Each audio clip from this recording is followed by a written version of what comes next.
She's undisputed. She's Africana. And she's a queen.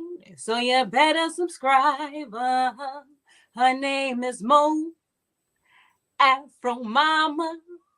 She's on fire. So get to subscribing. The button's right there, right there. Please subscribe. Yeah.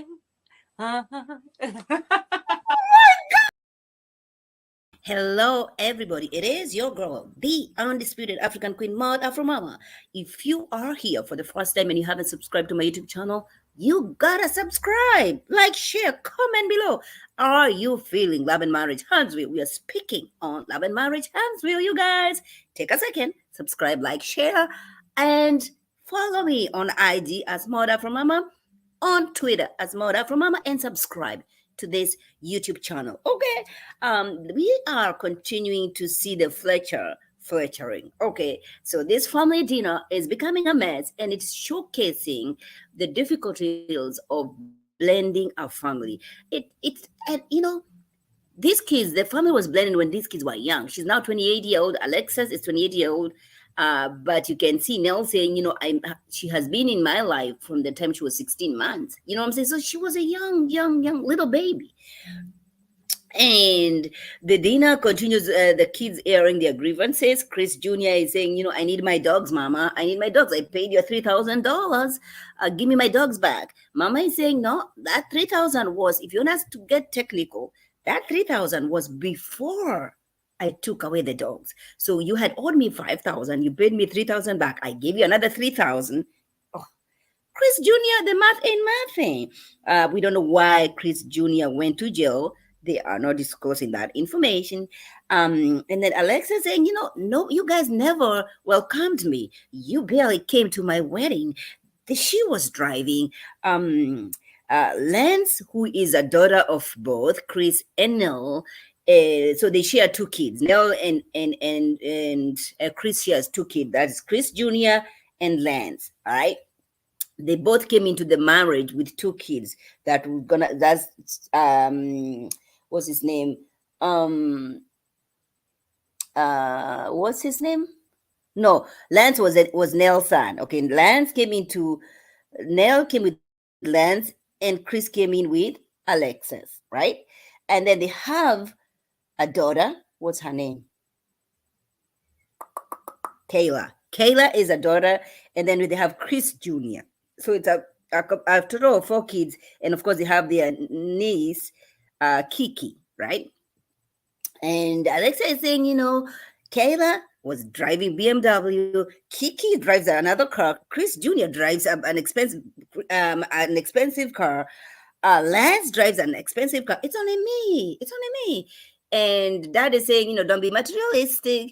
And then those other kids are saying, no. Kiki is saying, no, you don't get to the table and claim what is ours while you have been away. It looks like there has been family tensions between Alexis and everybody else. Alexa has been blocking other people. You can see Kayla saying, go ahead and block me. It's real life. It's real drama. I'm here for it. Okay, the Fletchers, I'm here for it.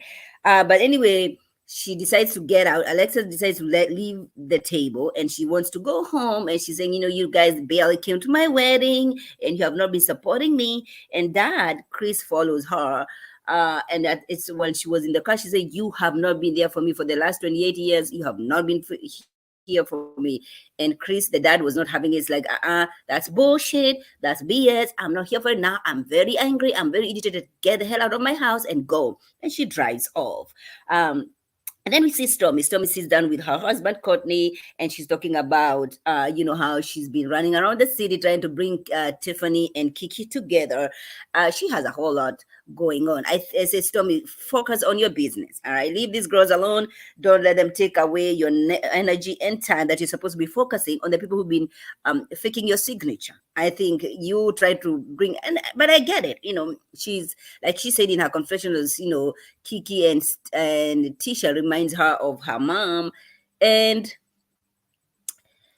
her auntie. All right, so then it's in that chat that she's having with her husband, who tells her, you know what, I decided to bring your cousin back, and And I, without consulting her, I think that's he's the one who deals with that, and she deals with another a different side of business. They talk about the difficulties that they've had in their business, and going forward, they have their CFO, the white guy, which made me feel some type of way. But that one is neither here nor there.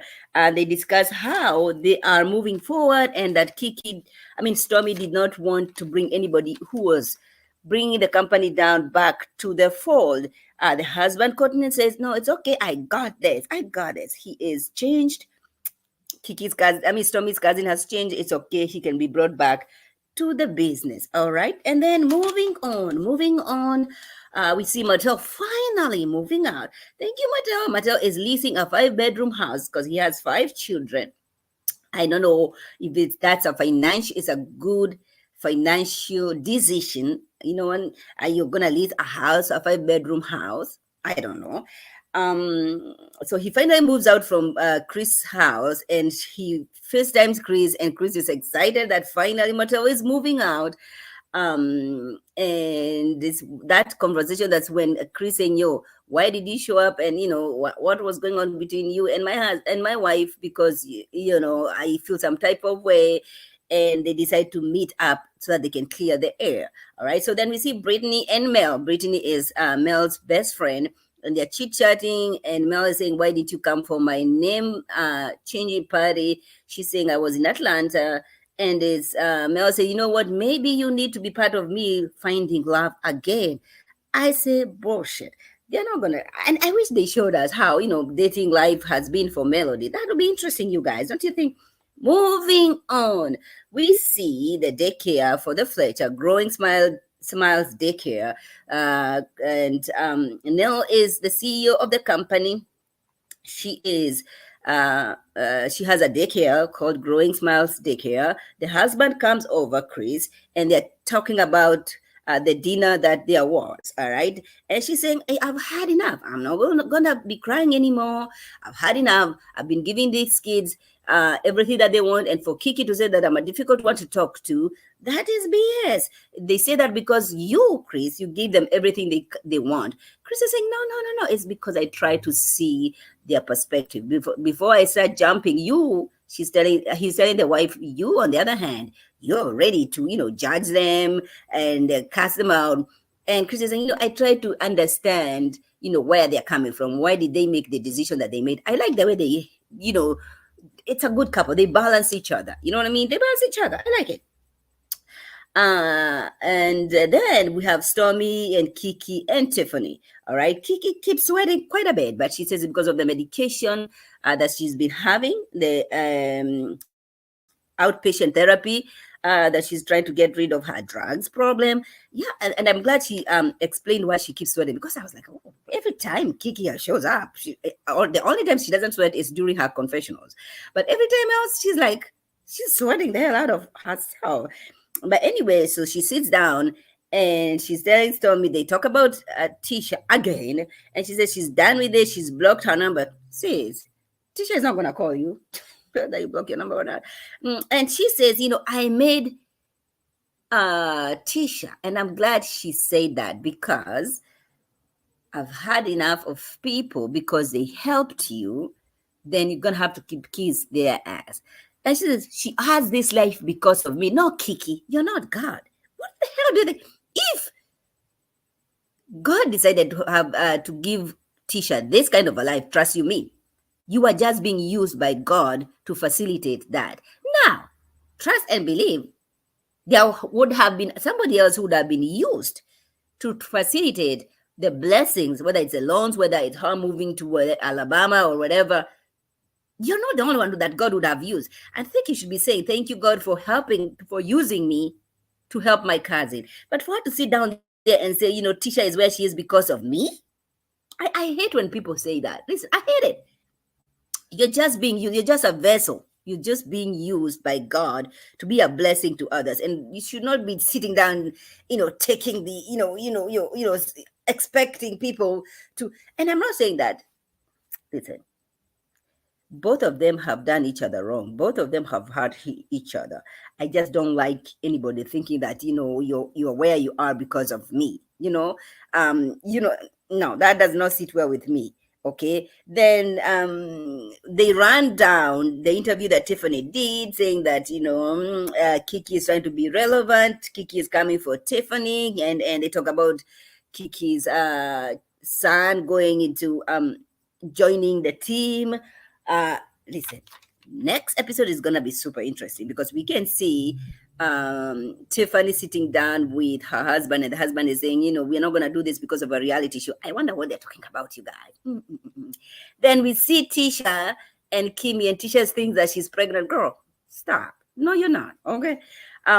It's gonna be interesting. I'm excited to see how that conversation goes between Kiki, Tiffany, and Stormy, because Kiki is saying, I am ready to talk. I'm ready, and I don't know. Tiffany bringing in her baby was kind of a protection, kind of a situation that Kiki is not gonna throw a drink when Tiffany when she has a baby. I think Tiffany is calculated. And it was like, you know what? I'm not gonna meet this bitch. She's gonna pour water. No. I'm gonna take my baby with me, because then that way, no drinks that are gonna be thrown my way. And not Stormy calling Tiffany a Karen. Really? I don't think so. Anywho, what do you guys think? I'm excited for the next episode. I am your girl, Mother from Mama, the Undisputed African Queen. Thanks for watching. Enjoy your weekend. Bye, everybody.